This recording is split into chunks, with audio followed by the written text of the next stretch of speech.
It's time for the main event. It's the Shoeshine.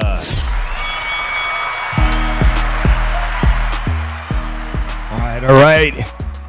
It's your boy Dave from the 48 coming to you all the way from San Jose, Califas, my podcast studio. And now, I'm Drew. I'm having these issues I was having last week. My mic was going in and out. If it's doing it, it's bothering you, go ahead and post it in my chat. Saludos to A-Rod83 Boxeo. Yeah, joining me as always is my podcast co-host all the way from Philadelphia, the city of brotherly love, Philly Irish Drew Evo. Que pasa, homie? What's up? Hopefully my camera looks good. Hopefully audio's good. You know, it's been driving me nuts. I was just talking to you about it. All of a sudden I go live and there's like, if anyone has that Rode podcast studio thing, it did some kind of automatic update. I can hear it. It's driving me effing nuts right now. There was no problem earlier, and now all of a sudden, it's driving me nuts. So hopefully we'll get through the show. But we got a lot to talk about, Drew. First and foremost, man, there was a 154-pound unification matchup. We're supposed to have Undisputed by Monday. Today, we were supposed to have Undisputed. And more than anything, it is completely disputed, man. I'm talking about none other than Jermell Charlo and Brian Castaño all the way from Argentina. And, man, people have been very vocal on Twitter, whether there was a robbery or whether or not it was a draw. And I am curious because I saw you right away on some other of our colleagues' podcast on YouTube this weekend. People wanted to talk about it right away. There was postings everywhere on Twitter. Polls were everywhere, right? And the majority of the people, from everything I could see, says there was a robbery in Texas this weekend. Drew Evo, your hot take. Well, what can I say? This is another PBC ripoff, in my opinion, because here's the thing. And when it comes to PBC, when you fight one of the top guys and you're not PBC, and you cleanly beat the guy, they make it a draw, so it makes it look close. Or they rob, or they make you lose the fight. They find a way to have a judge or two come up and act like those Stevie Wonder or Ray Charles and be blind as hell and give it a draw, or they rob you and pick the wrong, or make a stupid card like a 117, 111, or a 114 to 113 card, which if you had that, you had to score a 10-8 round when guy wasn't clearly down at all. Yeah, the scorecard. God damn, my microphone is doing it again, man. I thought I had fixed this compression issue, and it's killing my vibe already. Drew, I apologize. Let me take Dave. this off. Yeah. I have to be careful. Bella's right. I have to be careful. I am on a watch list. I have to be careful. My bad. Thank you for reminding me, Bella. I need to watch my mouth. My bad. They're trying to censor me a little bit, and like I just got a note from Bella. I need to calm down a little bit. I need to watch myself. I'm on a watch list. Thank you. All right, I've turned off all the audio processing on my Rode thing now, and I think whatever it is, it's driving me nuts. So if anybody has any tips, you can DM me at the Mike and Dave one if you've got one of these things and you podcast with it. I've turned it all off. I may sound a little more whiny than usual because I usually put a lot of bass into my microphone presets. But yeah, there's something definitely going on there. Drew, the scorecards. I scribbled them out, and I've got the scorecards here. I've got the scorecards there. I actually watched it again. Let me say hello to the people in the chat real quick. I'm ADD, official LDBC rep. Hello. You damn right. You on the watch list, Drew. All right. A-Rod says, you sound good now. Okay, awesome, man. Yeah, the microphone was definitely cutting in and out. The scorecards, man. All right, listen. This is what I want to say, man. I got robbed last Monday. Last Monday, I wanted to go. I made a horrible prediction. I went with the kind of a biased call on the Gervonata Davis fight, right? I was going on an emotional gut feeling. You know, if I was actually putting money down on it, I would not have bet against Tank Davis. But with the Castaño fight last Monday, I really did some research, man. And I really think that today, we really got a guy who beat Erislandy Lara, one of the best 154-pound pure boxers out of the Cuban School of Boxing. He got a draw in that one. But I think he did just enough to edge it out 7-5. And that's exactly my very first scorecard on Saturday night. Was 7-5. Now, Drew, I know you had it 8-4, so I had to go back and watch those super close rounds, and some of them were so close, and I had them down as 5 and 6, as being kind of swing rounds. Without a shadow of a doubt, round 1 goes to Castaño. Round 2, he's hurt. He's hurt pretty bad. But come round 3, he hurts Charlo, and if it wasn't for the ropes, I think Charlo could have actually tasted the canvas as well. So things totally took a swing in the right direction for Castaño. Round 3. Round 4 clearly wins that. Then we get into those middle rounds where they were so close, depending on what you're looking for as a judge, what you're looking for. Are you looking for the effective clean punches landed? Are you looking for the pressure that Castaño was putting? Generously, if I gave those rounds to Charlo, then I can conceivably come up with a draw. But I can't really give him both of those swing rounds. You know, when we finally get to round 9, which was another very close swing round, I think Castaño edged it. And his trainer, Derek James, even said he wasn't doing much. All he was doing is winning the end of the rounds with his little flashiness. But I think he edged round 9. We cannot argue round 10. Round 10 was so close to being lights out for Castaño. He did a fantastic job of using his legs, and he must have been in tremendous physical shape to circle that ring and avoid being knocked out completely. The fight could have been over in round 10. Whatever it was, Charlo couldn't catch up to him, couldn't close the distance, couldn't make it happen in round 10. He also couldn't make it happen in round 2, where he hurt him pretty damn good too. Charlo gets round 11 and 12 in my book, but even after rescoring it, I actually might agree with your 8-4. And listen, guys, the phone line is open. So I do think we got a caller, and I want to take this call. Hopefully it's a good call, or I'll hang up rather quickly. It could have easily went 9-3, too. You could easily scored that fight 9-3. All right, 951, you're on the air. What's up, Dave? What's up? Who's this? You know who it is? Yeah, okay. You know who it is. I might know who it is, but the audience does it, and you're gonna kill the podcast. Go ahead. What's your comment on the fight this weekend? Johnny Savage. All right. Did you see the fight this weekend? Yes or no? Did you at least hear about it? I know. I spoke to you. You said that guy got robbed. Like, I mean, boxing is it's a tough sport, man. Especially you have to fucking play. You got to fight against the refs. I mean, the judges and stuff. So, I mean, you know. Yeah, and I did speak to you. I did speak to you, Johnny. It's not messed up, bro. I mean, it's messed up that he got robbed, man. Yeah, and you didn't even watch the fight. I saw the highlights. He won the fight. Oh, good. You did catch the highlights. You know. Yeah. All right. Now, Johnny's one of my good friends and a casual fan of boxing. He watches all the big fights. This one you didn't watch, but just casual fans. I got the gloves, bro. What the hell? I'm a big time. I mean, I don't like watch the ESPN fight. I watch the main events pretty much on pay-per-view. All right, check this out. I don't watch like the mediocre guys. Yeah. All right, Johnny, I'm going to play a clip real quick, all right? Drew, Thanks. 10 years ago, Drew, I had to go find this clip because, I mean, Texas has a long history, right, of controversial judging. But this clip is forever embedded in my boxing history. This is Paulie Malignaggi versus Baby Bull Diaz 10 years ago in Houston, Texas. Congratulations, Paulie. You said the deck was stacked against you. It came as no great surprise that you were on the short end of the decision. Give us your thoughts. Hey man, first of all, how'd you guys score? Ringside, Harold Letterman had it 7 rounds to 5. I thought that was about right, but I thought it was competitive. 7-5 me, right? Yes, Harold did have that. Thank you, man. At least some people got the score right. Listen, I don't know why Houston is booing me. You guys are a great fight town, man. I didn't have nothing against Houston, man.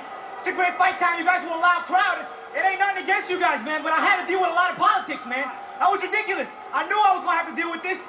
You know, you got guys like Raul Caiz. That's Golden Boy's gopher. I said it before, and he was. And he actually had the closest scorecard, man. I'm telling you, this state never gives a fair shake to anybody coming to this state to fight hometown fighters. It never happens. All the way back. Okay. All right, there you have it. 10 years ago, almost to this day, man. Paulie, one of his very earliest robberies, fantastic fights. Both of those fights were great fights, Baby Bull Diaz and Paulie Malignaggi, but they still have a long history in Texas of controversial judging. Drew, is there anything to what Paulie was saying today? We know he was robbed against, I think he was robbed against Adrian Broner as well. But, I mean, has anything changed with these close calls in the state of Texas? Hell no. I don't know. If I was a pro fighter, I wouldn't want to fight in Texas. So today, all right, Castaño says he's open to the rematch, but Charlo immediately after in his post-fight interview, he wasn't so clear about it. He said he had to talk to Al Heyman, which was kind of a shock to me. Why does everybody I gotta talk to Al Heyman, man? That's just showing you're not trying to be a man about it. If you were a man, you say, yeah, I want a rematch. A man wouldn't say, oh, I gotta talk to Al Heyman. Now, what? Your thoughts? It was like I'm gonna go fight this guy, and I didn't want to fight him. Oh, I gotta talk to Dave from the 408 before I make us fight up. I gotta go watch the Shoeshine before I make a decision if I should run this back. Oh, man. Hey, everyone who's in the chat, I appreciate you coming on here. The phone lines are open. Johnny, I appreciate your phone call as well. Always great talking to Johnny Savage, the Latin lover from Los Angeles. By the way, Drew, he broke his arm. I don't know if you saw that on social media, man, but the best, Johnny, heal that arm, man. He got a lot of hand injuries, man, and I'm actually going through one. His wife kicked his ass or something? I got a hand injury myself, so I know what it's like to deal with those, man. So the rematch. I know what he fucking did. Castaño wants a rematch. He's open to it. But, you know, they say insanity is doing the same thing over and over and over again and expecting a different result, man. Castaño, I give him props for wanting that rematch, but I'm not so sure that in the rematch he'll be as effective. I feel like Charlo is going to learn from his mistakes, but maybe Castaño, that was the best we were going to see of Castaño. Am I crazy? I mean, I think he won this fight. I think Castaño definitely won this fight. Today it's a robbery in my book, just like everyone else is saying on social media. I don't think this is going to happen. Yeah. I really think that Castaño's going to do his mandatory against Tim Tszyu. Tim Tszyu's going to whoop Castaño's ass. Tim Tszyu, yeah, we briefly mentioned Tim Tszyu, who's an Australian, who we need to address this COVID thing, man, because we're literally supposed to be talking about a the rematch trilogy between Tyson Fury and Deontay Wilder this Saturday. It's no more. We took a week off when that drama unfolded, but Tim Tszyu, who's been fighting out of Australia, and Australia was going through basically the Delta variant COVID strain, is blowing through Australia, and he did not get the opponent he was supposed to fight. So he gets his last-minute replacement and whoops him. Apparently, Zarafa, his original opponent, decided it's too risky to travel to your area for this fight. I'm not into it, all right? We're watching today. Everything is unfolding. Our friend In the Ring with Christine for Team USA Boxing. COVID has entered the basically the Olympic dorms, right? And we have our first two Olympic athletes today testing positive for COVID, even though they've been vaccinated. And I know that you saw, and I know I saw Tyson Fury all over Vegas shopping for cars, all over the casinos, when supposedly 10 days ago he had COVID. So is it possible to have COVID and with no symptoms? Yeah, it really is. Is it also possible to be fully vaccinated and have COVID, test positive for COVID? That's also positive, man. And here we are. We don't have the big fight this weekend. I'm upset about that, man. But I don't know if I'm today still blaming either of the athletes for that. I got a real feeling that this fight between Errol Spence and Manny Pacquiao, we have yet to see the drama unfold because the city of Las Vegas is literally going through an explosion of the Delta virus, the Delta variant. There might be some capacity restrictions at the T-Mobile in 4 weeks. We don't know. You know, I was in Las Vegas in May to see that the unification match between Ramirez and Taylor, and only 1,000 people were allowed to watch that because of COVID restrictions. And then all of a sudden, they sell 68,000 tickets to see Garth Brooks last weekend. And then they had the big UFC match where Conor McGregor snaps his leg. Are they going to put a capacity restriction now? Is it going to be in 4 weeks? I don't know, man. I really don't know, but I'm concerned about our friend Christine, and I'm concerned about all the Olympic athletes that are representing the U.S. and how that is all going to unfold. Official LDBC says, ain't Wilder's fault the fight ain't happening. Fury say my king's pad work and got shook. End of story. The pad work. You know what? Deontay Wilder did have some very good social media presence leading up into the training for this fight. I'm deeply disappointed that fight is not happening this weekend. I've ranted enough, Drew. I've ranted enough, man. I'm spent on this whiskey. You want to talk about Rolly Romero, or you want to get this Charlo thing done with? Because I don't even know if they should have a rematch. If I was in Castaño's shoes, I'm not taking the rematch. I'm moving on. Yeah. Tell you the truth, do you think it's worth talking about Rolly Romero? Tell you the truth, man, I'm going to be honest. We just let him fight Tank and let Tank knock him the fuck out real quick because the dude's so fucking disciplined, it's not even funny. He got a gifted decision against, what is it, his name, Jackson or Martinez? Marinez, yes. Martinez. He got a gifted decision after really losing the fight clearly. And that guy got knocked out by Richard Comey. Mm-hmm. So, seriously, when the guy was having an interview, he's like, I want Tank Davis. I want him at 140. Like he's doing some type of, he's having, I'm going to knock him out. And then you got Jim Gray being stupid as ever. Is that right? Let's look at it like this. Rolly Romero is not a good fighter at all. He's undisciplined. He's actually has the skill set of a club fighter. Okay.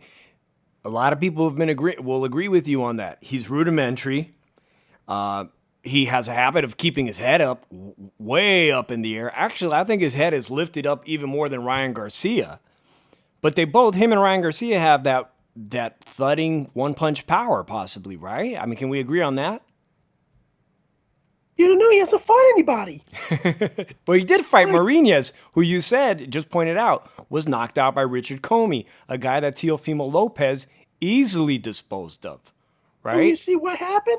He got a gifted decision. The guy kicked his ass, and he still got a freaking decision. So tell you the truth, when one guy fought, he got a gifted decision. Yeah, Run PMC says, give him Haney or Ryan and check those chins. So here's the thing with Rolly Romero, the Cuban from Las Vegas, a Las Vegas native right now. He does have some kind of interim title, right? So that should put him in an elevated position. Now, him calling out Gervonata Davis, I may not like his style of fighting. He's a bully. He's a bully with just a lot of raw power, right? But I gotta give him I got to give him props for calling out the biggest fish at PBC, the star, the money maker, you know? And it's Gervonata Davis. And if Floyd Mayweather says, and by the way, Rolly Romero is a local that's always at TMT's gym. I mean, he gets plenty of work at the TMT gym. So if I'm to believe Floyd Mayweather when he says, I'm going to keep this in-house, then absolutely Rolly Romero should be on a collision course with Tank Davis as soon as possible. And I suggested this. Funny. If you want to make Gervonata Davis a real star with like casual fans, with just everybody in America, a sporting fan in America, you need to put him up on Fox TV, that PBC deal they have with Fox, where they show him and exhibit him on a Saturday night, and you sell the story that Rolly Romero is an undefeated knockout artist from Las Vegas, that he's a wrecking machine, that he's a knockout sensation. And then you let Gervonata Davis have at it on primetime TV. When you're done with that, then maybe, instead of selling 200,000 pay-per-views, the next time Tank Davis fights, maybe you'll see a double of that. After all, Rolly Romero's a dangerous knockout sensation, right? Run PMC with the comment, Haney or Ryan, give him those chins, right? I love those fights. I really think that Rolly Romero should be in conversation with his age, with his inexperience, to fight somebody like Devin Haney, who also works out of the city of Las Vegas, or Ryan Garcia. And then maybe we'll see Rolly Romero be humbled. Or you think Haney might have a chin issue. I think he does. Or maybe Ryan Garcia may be called, also have a glass chin issue. We don't really know. He's a Mexican American. We've seen Ryan Garcia taste the canvas with Luke Campbell. So maybe Rolly Romero does have a chance against either of those guys. Now, Devin Haney is a sensational boxer. If Devin Haney can just stick to boxing and out of those dangerous exchanges, Devin Haney's going to go very far. I think he would go farther than Ryan Garcia. But again, according to Floyd, Gervonta is not going to. He's not going to let Gervonta out of the stable of PBC fighters. I want to see him fight everybody across all promotional. He did it just like this. He did just like this. He put his arms like this. He is like, we're going to keep it in house. I think we have very talented fighters over here that will really put Tank to work and really give Tank some excellent fights. Yeah, excellent fights, my ass. Well, there's some exciting guys at PBC at 130 pounds. I don't think anybody beats Gervonata Davis if Gervonata Davis can make weight at 130. He's got too much power. Chris Colbert is very exciting. I don't know if Chris Colbert can handle Gervonta. I don't really think he stands a chance. Then at 135, you got people like Rolly Romero. You got these fringe contenders with paper belts like Rolly. Why not? He's undefeated. 140 pounds, you got people like Adrian Granados, who's going to be fighting next pretty damn soon against Conor Ben. You know what I mean? There is people for him to fight, but the real challenges are going to be working with other promotional outfits like The Zone and Top Rank, which just seems very, very unlikely. Since we're talking on the subject of the 135-pound division, today I'm reading in the news that the Teofimo fight that was originally supposed to be a few weeks ago, postponed because of COVID in Florida, that they said, according to what I'm reading, Triller was saying they already lost $5 million on the deal. And the only way to make that money up is if Teofimo goes with his dad all the way to Australia, that's dealing with a COVID outbreak as we speak, and he fights Kambosos in Australia, and now the entire fight is in jeopardy. I don't know, how do you get paid when you don't perform, when you don't fight? Does he get this massive payday he was promised? Well, they won the post bid. They paid to have that fight. And technically that's guaranteed money. You are going to pay him or you're going to get sued for breach of contract.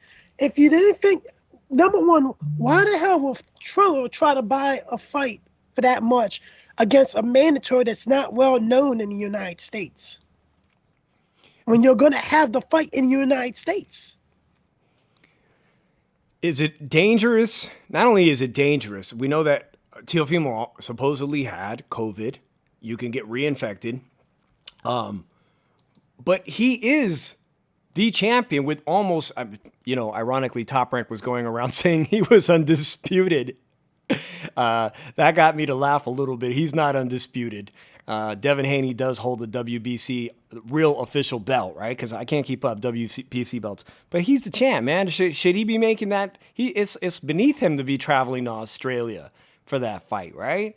It just seems like now, in hindsight, leaving Top Rank for that big payday, what seemed like a perfect opportunity, is turning into a nightmare for Teofimo Lopez and his family. Well, here's the thing. Can he say, hey, I'm not fighting in Australia? The fight was supposed to take place in the United States. Florida. So this fight needs to take place in Florida or somewhere else in the United States. I'm not going to clearly go halfway around the world. I'm the champion, for Christ's sake. I'm going to go to a mandatory hometown, home country, and fight him there? No. If anything, he should be coming to my hometown to fight me. Since he's a mandatory. That didn't work out. We're going to see 40-something plus Manny Pacquiao fight next month, which is incredible that we're talking about him fighting one of the best of the two welterweights in the world, Errol Spence. And Manny Pacquiao did not have a good outing when he traveled to Australia and took on a glorified club-type fighter in Jeff Horn. That went horrible for him, right? It went absolutely awful for him to travel down to Australia. Did they sell a lot of tickets? They sold a lot of tickets, man. Australians are fantastic boxing fans. They have produced some champions. We're going to be seeing Maloney coming up soon. One of the twin brothers, the Maloney brothers. It's not a good move, man. But it only benefits one guy and Top Rank. And the one guy that I know you're a big fan of, and a lot of people are eager to see this rematch now, is Lomachenko. If the fight gets canceled permanently, it looks like we're going to get that rematch. And I think I'd rather see that rematch than see him fight Kambosos. And I want to know how the chat feels about that. Do you care if he ever fights Kambosos or he just goes straight to Lomachenko? Well, here's the thing. If he doesn't fight Kambosos, there's a probable chance he gets stripped of his WBO belt. They did mention that in the article on Boxing Scene, but it doesn't seem like at this point they care.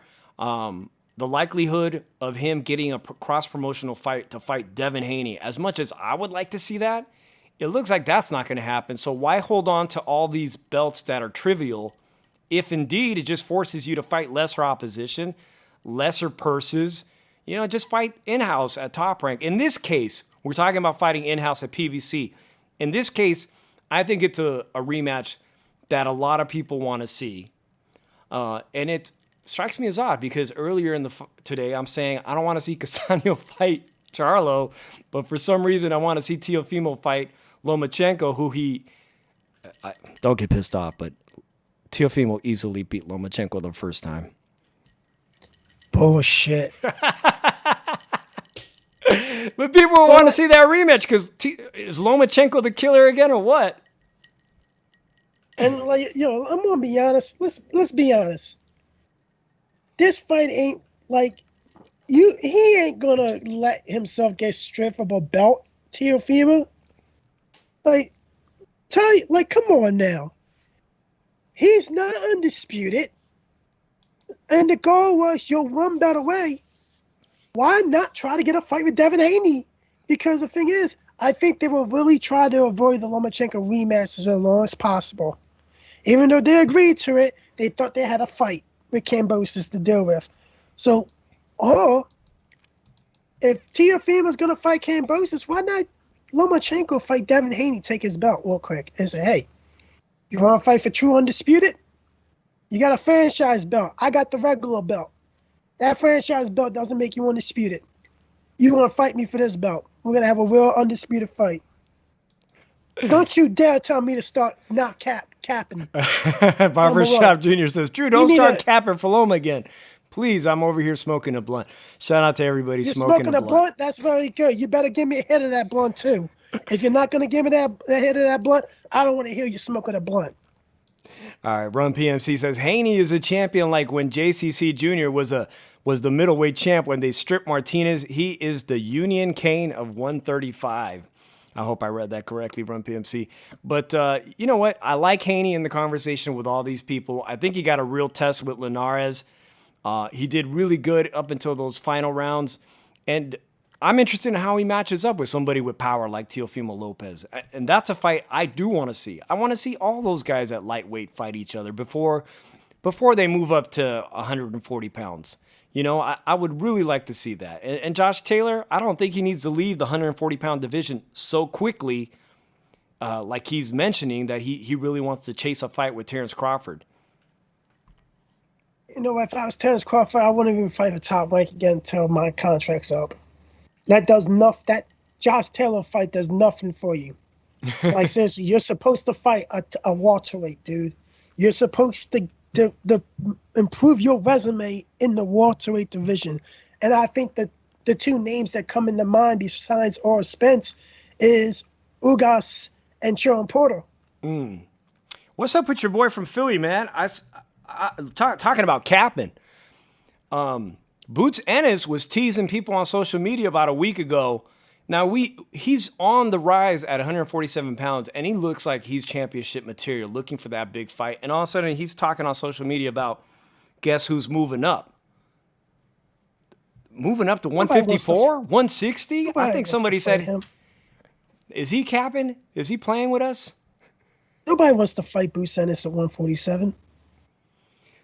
You're right about that, because he does fight on Showtime, but he's not signed by Al Heyman, which is making it very difficult for the elite guys, the so-called elite guys like One Time Thurman or Sean Porter or going over to Top Rank. You're right that none of them want to fight him. But, hey, Virgil Ortiz is an up-and-coming prospect who looks like a future champion.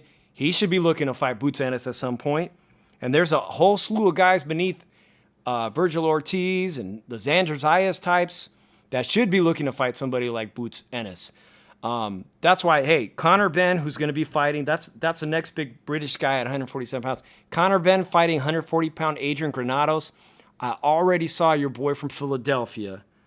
I saw Garcia whoop on him rather easily. He's got this kid, Granados, tough as hell, Chicano kid from Chicago, he doesn't belong at 147, man. They're just making him into a punching bag for the likes of Danny Garcia or a Boots Ennis in the future. I don't like it. Easy pickings for a power puncher like Conor Benn, man. So is he toying with us, or you think 154 pounds for Boots Ennis?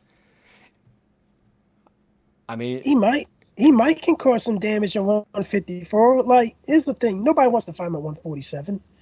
Like, Keith Thurman would try to make his name relevant and say, "Oh, I never heard of this dude, Boots Ennis." And then, dude, you're just making an excuse not to fight the dude. That's straight out simple. You're coming off of your first loss to Manny Pacquiao, a 40-year-old guy that dropped you, almost stopped you, and like, really, you haven't been one time since you won the welterweight championship. Like, come on, who the hell calls you one time anymore? You actually changed your style after you won the welterweight title, trying to be more of a slick fighter, and it didn't do you any good because you're a terrible defensive fighter now because of it. Yeah, it looks like my phone line probably got shut down a few minutes ago, but definitely, A-Rod, I would appreciate it if you want to try calling again. If not, drop your comment in the chat. It kind of times itself out if people don't call. Runtime, sometime, none time. I called him once upon a time, Run PMC. So, yeah, 154 pounds. Listen, I would love to see Boots Ennis try to clean out 147 pounds and get a fight with not Keith One Time Thurman. I'd like to see him fight Errol Spence. And the likes of those people, and a fight with Sean Porter would really tell us where he's at. And eventually, if he could fight across the pond or make a promotional deal, I want to see him fight Bud Crawford. But at 154 pounds, if he can work out a deal with PBC, even if he's not signed to Al Heyman as a manager, he got Fundora to work himself up into. He can fight someone like Fundora, someone that also nobody seems to want to fight because he's a towering beast. But also put himself in position to fight Charlo. Why not? Charlo's going to be looking for opponents. He's already kind of hinting that he's got no interest in fighting Castaño immediately. I like Boots Ennis' chance. After what I saw this weekend, I like Boots Ennis' chances at 154. Hopefully the phone line is working. If not, my boy Drew Evil is going to step away from the mic. So I kind of went off tangent here talking about Boots Ennis. He did make a statement on social media in the last couple of weeks that he was considering moving up to 154. But if you're listening right now, drop it in the chat. Who do you think Charlo should fight in the interim between Castaño? If he even fights Castaño again, he's not the champ in a lot of people's eyes. He may be to some people who think he deserves to hold on to his titles because it was a draw in a lot of people's eyes. One judge had it, 6-6. Is there anybody? A-Rod83 says, it didn't work, Vato. Just wanted to jump in. Man, I appreciate A-Rod83 Boxeo. Make sure you check out his show, Al Chile, on the HCP network. I'll be probably stopping by this weekend to do some commentary over there, man. I've been appreciate what A-Rod83 Boxeo and his colleague is doing. Joe Lopez, 40 ounce, what's up? I doubt the Castaño rematch happens. I'm kind of doubting it's going to happen too. And so it also, I'd like to ask the chat, man, who would you like to see Castaño against? Because Castaño has willed himself into this position as a champion. He's only 5'7.5". He admits he doesn't have a long reach, but he's so successful at 154 pounds. He really should be. Today, we should be talking about him in the same vein as the great Argentinian champions like Carlos Monzon, Sergio Maravilla Martinez, Lucas Matisse, or even a Marcos Maidana. We should be talking about him celebrating his great win. But thank you, Rum PMC says Lubin. Maybe Lubin. Erickson Lubin fought Charlo and lost early in his career, got knocked out, but all of a sudden, Erickson Lubin looks like he's found his man strength. He's really come into a full blossom recently. We saw him knock out an opponent. That's an opponent that might merit a fight with either Castaño or Charlo again, a rematch, right? A-Rod83 Boxeo agrees Lubin sounds good. Drew, I was asking the chat, if these two guys don't fight each other immediately in a rematch, who would you like to see either of these guys fight? Somebody like Fundora, maybe a Boots Ennis moving up to 154 and making his debut? Yeah, tell you the truth, they're gonna find somebody Charles gonna beat easily on the PBC side. And like Castaño, he's probably gonna do his mandatory. And his mandatory is Tim Tszyu. They're going to have to figure out a way how to get him over to the United States to fight. That's going to be difficult, but yeah. I don't see a rematch happening because I really expect if he fights Tim Tszyu might beat Castaño.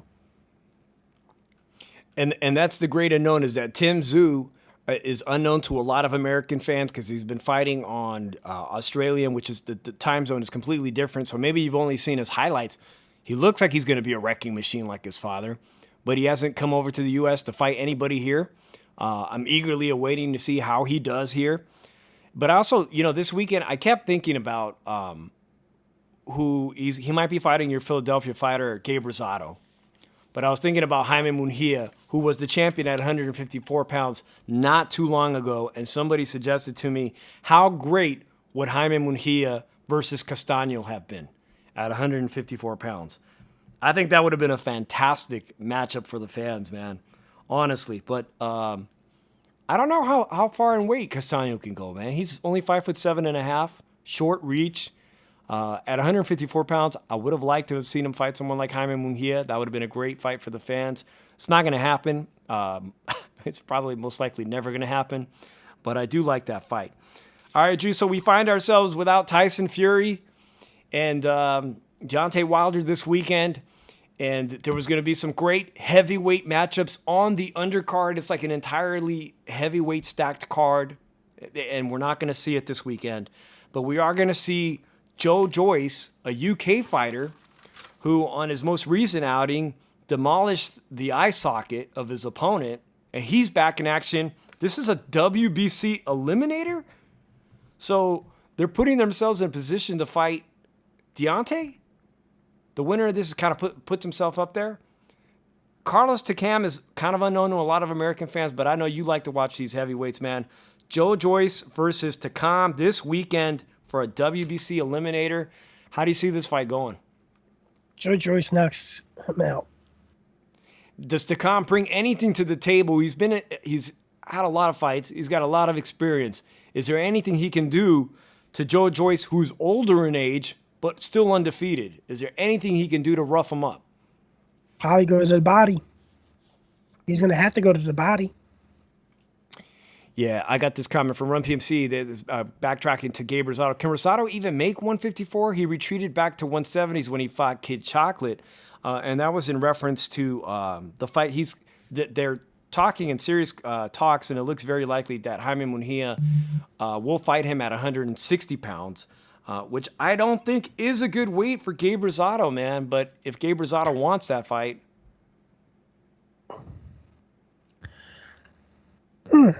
I don't know. Like, I'll be honest with you. On the issue with Dillian White is your interim WBC champion. If anything, that dude should be fighting Deontay Wilder this weekend. yeah, you've mentioned that. So Dillian White is already his mandatory as a WBC.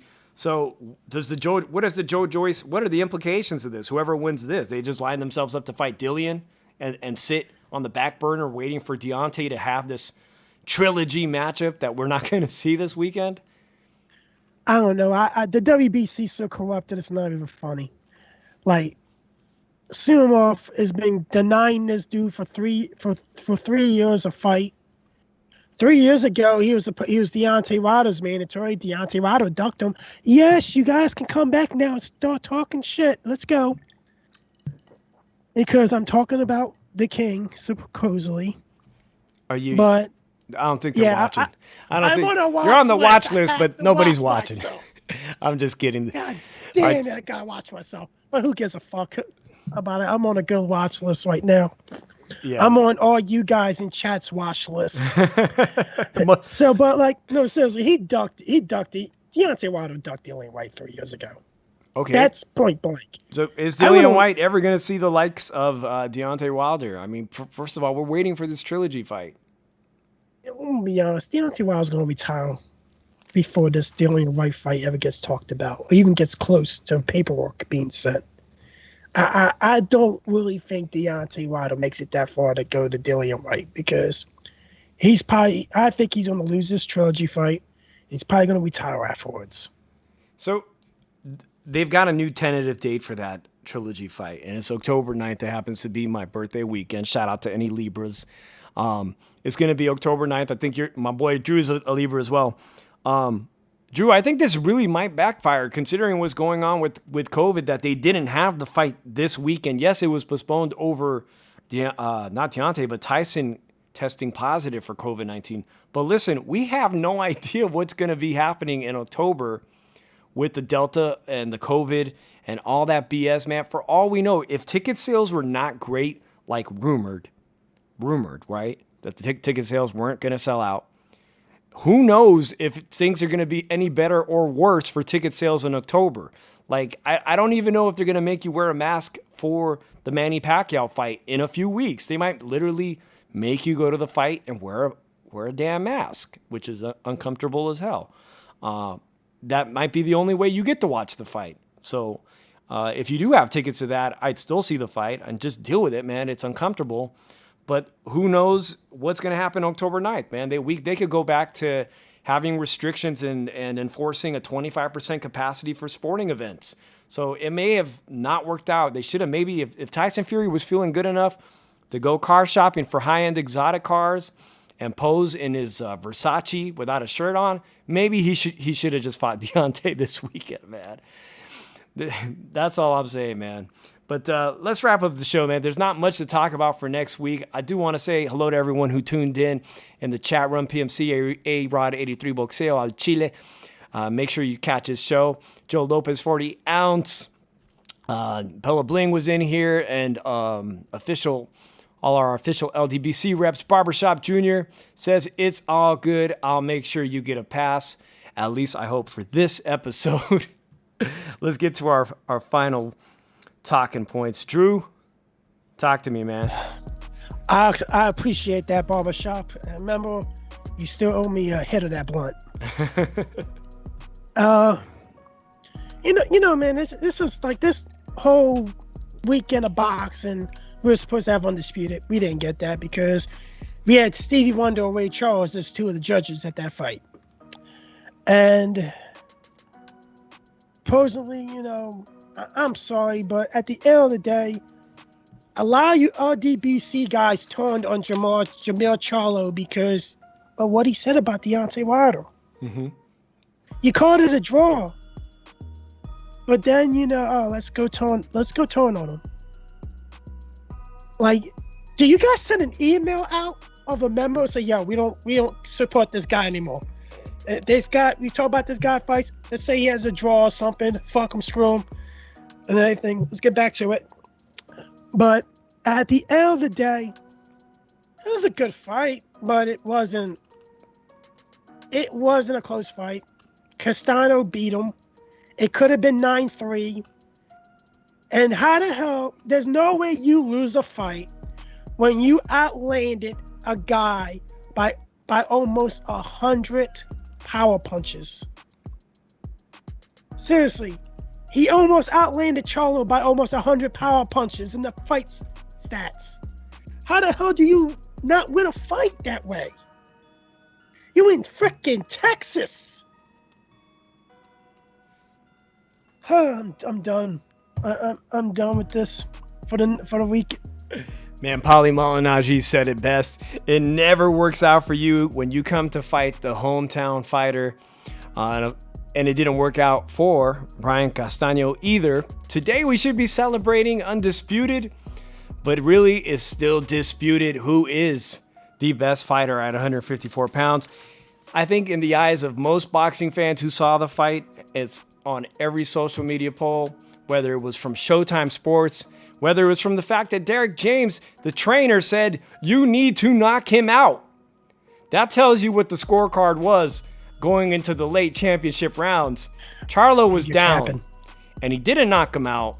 So therefore, I don't care what he says on Boxing Scene, you know that Charlo lost. But truly, to be honest, if I could be honest, listen, 7-5, 8-4, even 6-6 may not be intellectually dishonest. What was dishonest was that Judge Nelson, the Latino judge who scored it 117 to 111 for Charlo, because the CompuBox numbers don't lie, right? There's no way that was 117, 111 for Charlo. I just want to know, why the hell is Barbershop not saying you're capping for Argentinians, for Christ's sake? Oh, man. Today, we really should be talking about Castaño being the next Sergio Martinez, doing something Sergio Martinez didn't do in the four-belt modern era of four-belt champions. Sergio Martinez was never the undisputed middleweight champ, but he was a damn good middleweight champ. So if boxing just keeps on doing what boxing does, man, is leaving a salty taste in the hardcore fans. And that's the way it's been, and that's the way it's always been. And I still keep coming back to the sweet science, Drew. I'll see you next Monday. We're going to have to come up with some fun content for next Monday because there will be little to talk about other than that heavyweight fight. I appreciate everybody who's in here. Make sure to tell your friends. If you haven't already subscribed, hit us up and help us out. Subscribe so we can give out some free merchandise when we get our first 100 subscriber. We've been at it since January on YouTube. And we could really use that help. So make sure you hit the like button, leave a comment, whether you like us or dislike us, hit us up with a subscribe, share the show. And don't forget, you can check out the show on the Leave It in the Ring radio network, available on Pandora, iTunes, or wherever you download your podcast from. Go to Leave It in the Ring radio and download the show and join us up there. 100%, I want that. Fitty Cat, Bella Bling, send some hearts. We send all our hearts back to you, and we'll catch you next Monday. We'll see you then. It's the Shoeshine. I'm Dave from the 408. Drew Evo, peace.